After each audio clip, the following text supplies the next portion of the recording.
అప్పుడు టీడీపీ చెప్పిందే ఇప్పుడు వైసీపీ చెబుతోంది. అప్పుడు వాళ్ళు ప్రతిపక్షంలో ఉన్నారు, ఇప్పుడు వీళ్ళు విపక్షంలో ఉన్నారు.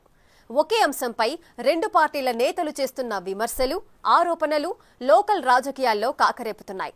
నెల్లూరు రాజకీయమంతా ఇప్పుడు మైనింగ్ చుట్టే తిరుగుతోంది. ప్రభుత్వాలు మారినా ప్రతిపక్ష పార్టీలు మైనింగ్ అంశం మీదే పోరాటం చేస్తున్నాయి. చాలా రోజుల గ్యాప్ తర్వాత మాజీ మంత్రి అనిల్ కుమార్ యాదవ్ తెర మీదకు రావడం హాట్ టాపిక్ గా మారింది. ఎన్నికల ఎపిసోడ్ ముగిశాక పెద్దగా కనిపించకుండా పోయిన అనిల్ ఒక్కసారిగా మీడియా ముందుకెందుకొచ్చారు? ఎంపీ వేమిరెడ్డి ప్రభాకర్ రెడ్డిని ఎందుకు టార్గెట్ చేశారు?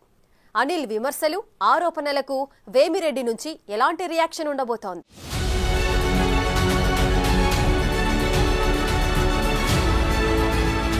Mining mining mining Nellore politics మొత్తం ఈ మైనింగ్ చుట్టే తిరుగుతున్నాయి. ఏ పార్టీ అధికారంలో ఉన్నా రచ్చ మాత్రం ఈ మైనింగ్ చుట్టే.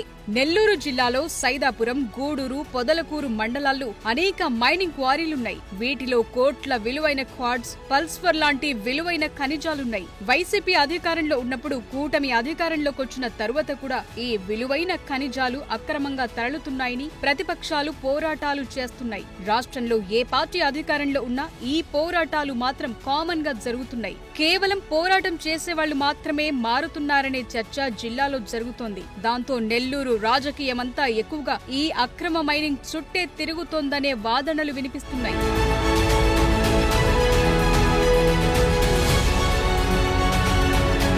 గతంలో మంత్రులు, మాజీ మంత్రులు వెనుకుండి ఈ అక్రమ మైనింగ్ దందా నడిపిస్తున్నారంటూ అప్పట్లో ప్రతిపక్షంలో ఉన్న మాజీ మంత్రి సోమిరెడ్డి చంద్రమోహన్ రెడ్డి 5 ఏళ్ల పాటు పోరాటం చేశారు. ఇప్పుడు కూటమి అధికారంలోకొచ్చాక వైసీపీ నాయకులు కూడా అదే పోరాటాన్ని భుజాన వేసుకున్నారు. అధికార పార్టీకి చెందిన ఎంపీ వేమిరెడ్డి ఎక్స్పోర్ట్ కంపెనీ ద్వారా మాత్రమే కొన్ని మైనింగ్ కంపెనీలకు సరుకును తరలిస్తున్నాయని, మిగిలిన మైన్లు తెరవకుండా అధికార తెలుగుదేశం పార్టీ అడ్డుకుంటోందని చెప్తున్నారు.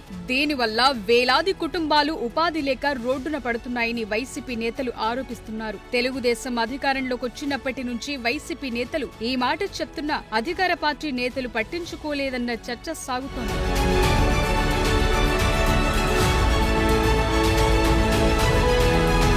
ఎప్పుడైతే కూటమి సర్కార్ ఏపీలో అధికారంలోకి వచ్చిందో అప్పటి నుంచి మాజీ మంత్రి అనిల్ కుమార్ యాదవ్ సైలెంట్ అయిపోయారు. జనాల్లోనే కాదు, న్యూస్ లోనూ ఆయన కనిపించడం తగ్గిపోయింది. కానీ ఉన్నట్టుండి ఆయన మళ్లీ మీడియా ముందుకొచ్చారు. సర్వేపల్లి మాజీ ఎమ్మెల్యే, రాష్ట్ర మంత్రి కాకాణి గోవర్ధన్ రెడ్డిపై పెట్టిన కేసులతో పాటు జిల్లాలో జరుగుతోన్న మైనింగ్ దందాపైనే అనిల్ కుమార్ యాదవ్ మాట్లాడటం హాట్ డిబేట్ కు దారితీసింది.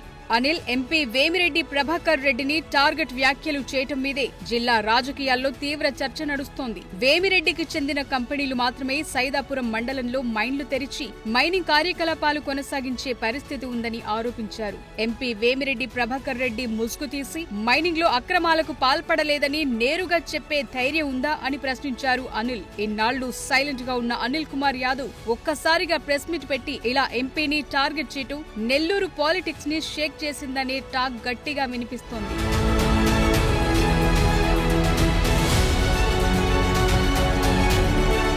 నెల్లూరు జిల్లాలో జరుగుతున్న అక్రమ మైనింగ్ పై ఎంపీ వేమిరెడ్డి సమాధానం చెప్పాలని డిమాండ్ చేశారు మాజీ మంత్రి అనిల్ కుమార్ యాదవ్. అవసరమైతే సామాన్య ప్రజల తరపున పోరాటం కూడా చేస్తామన్నారు. మాజీ మంత్రి కాకాణిపై అక్రమ కేసు పెట్టారని, కూటమి ప్రభుత్వం వచ్చాక మైనింగ్ మాఫియా అరాచకాలు పెరిగిపోయాయని ఆరోపించడం రాజకీయ వర్గాల్లో కాకరేపుతోంది. గవర్నమెంట్ కి డబ్బులు పోతున్నాయి, కూలి పనులు దొరకట్లా, అల్లాడుతున్నారు, అన్ని రకాల ఇబ్బందులు పడుతున్నారు. దాని మీద ఎన్జిటీలో కూడా కేసు ఉంది. ఆ డంప్స్ని ఆక్షన్ పెట్టండి అని అడుగుతున్నా. మీకే మంచిది, ప్రభుత్వానికే మంచిది. ఒక 1000 కోట్లు 1500 కోట్లు వస్తాయి. ఆ 1500 కోట్ల రూపాయలు మీరు అమరావతికి అప్పు చేయాల్సిన అవసరం లేదు, దేనికో దానికి ఉపయోగపడతాయి. ఆయనకు ఉన్నాయి చాలా డబ్బులు, ఈ కొత్తగా పెద్ద ఏం ఉపయోగపడవు. ఎందుకు ఉన్నాయని మళ్ళీ ఇంకొంచెం పెంచుతారా? సమాధానం చెప్పాలి కదా. వేమిరెడ్డి ప్రభాకర్ రెడ్డి గారు దీనికి ఎందుకు సమాధానం చెప్పరు? ఆయన నా భగవంతుడా, అతీతుడా? పెట్టమని ప్రెస్ మీట్ పెట్టి అనిల్ కుమార్ యాదవ్ ఇటు ఒక బురద జల్లాడు నా మీద, అసలు ఆ కంపెనీ నాది కాదు, ఫినీ వాడెవడో నాకు సంబంధం లేదు, నేను ఎవరితో మైన్ ఓనర్లతో ఇప్పటిదాకా మాట్లాడలేదు, మైన్ ఓనర్లతో నాకు సంబంధం లేదు, అసలు కనీసం ఒక మైన్ ఓనర్లతో మాట్లాడి చెప్పమానండి. అంతే కదా. తప్పకుండా చెప్తాను 1 వీక్. కానీ మీరు కానీ ఆ ఇల్లీగల్ మైన్స్లో పెట్టి ఆ మైన్ ఓనర్స్ అందరి ఒకటైతే చెప్తా, ఇలాగే విధంగా ఇల్లీగల్గా చేస్తానంటే ఆ ఊరోళ్ళందరి చేత కూడా ఎవరి పొలంలో ఉన్న రాయి కూడా ఇల్లీగల్గా చేసుకుంటారు. ఏమబ్బా బడావాళ్ళు చేసుకునే లేదు, పట్టుకూటు కోసం పేద రైతు చేస్తే తప్ప. అలా కాకుండా మేమే చేసుకుంటాం, మేమే ఇల్లీగల్ చేస్తాం, మొత్తం మెటీరియల్ అంతా మాకే ఇవ్వాలి, మాకు తప్ప ఇంకెవరికి మెటీరియల్ ఇవ్వకూడదు, ఇవ్వకపోతే మేము ఓపెన్ చేయము మైను. ఈ ధోరణి మార్చుకోకపోతే మీరు ఎన్నిసార్లు నా మీద కేసులు పెట్టే లోపలికి వెళ్ళినా మళ్ళీ వస్తా, మళ్ళీ ఆడ నిలబడతా. గతంలో ప్రభుత్వం విధించిన పెనాల్టీలను కూడా ప్రస్తుత ప్రభుత్వం వసూలు చేయాలని డిమాండ్ చేశారు అనిల్ కుమార్ యాదవ్. ఇక్కడే మరో మెలిక పెట్టారు. పెనాల్టీల రూపంలో వసూలు చేసిన డబ్బుని అమరావతి నిర్మాణానికి కేటాయించాలని సూచించారు. తమ ప్రభుత్వ హయాంలో ఏ మైన్ యజమాని కోర్టులను ఆశ్రయించలేదన్నారు. ప్రస్తుత సర్కారు విధానాలతో మైన్ ఓనర్లు కోర్టులను ఆశ్రయించారంటే పరిస్థితి ఎలా ఉందో అర్థం చేసుకోవచ్చు. ఇదంతా ఓకే, అసలు అనిల్ కుమార్ యాదవ్ హఠాత్తుగా మీడియా ముందుకెందుకొచ్చారు? ఎంపీ వేమిరెడ్డి ప్రభాకర్ రెడ్డిని ఇంతలా ఎందుకు టార్గెట్ చేశారనే చర్చే జిల్లా రాజకీయాల్లో జోరుగా సాగుతోంది. అనిల్ చేసిన విమర్శలు, ఆరోపణలకు ఎంపీ వేమిరెడ్డి ప్రభాకర్ రెడ్డి ఎలా స్పందిస్తారు? ఆయన వర్గీయులు అనిల్ కు ఎలాంటి కౌంటర్ ఇస్తారు అనే ఆసక్తితో జిల్లా రాజకీయ నేతలంతా ఎదురు చూస్తున్నారు.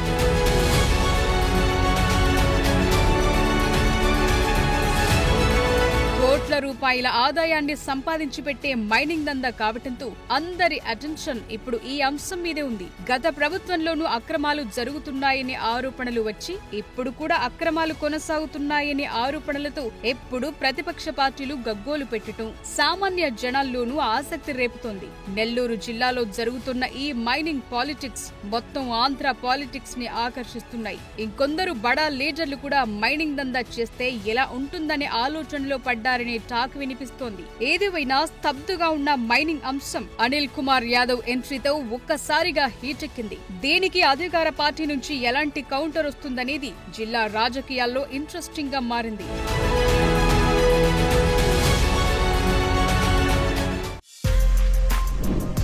For more videos like this, subscribe Big TV channel.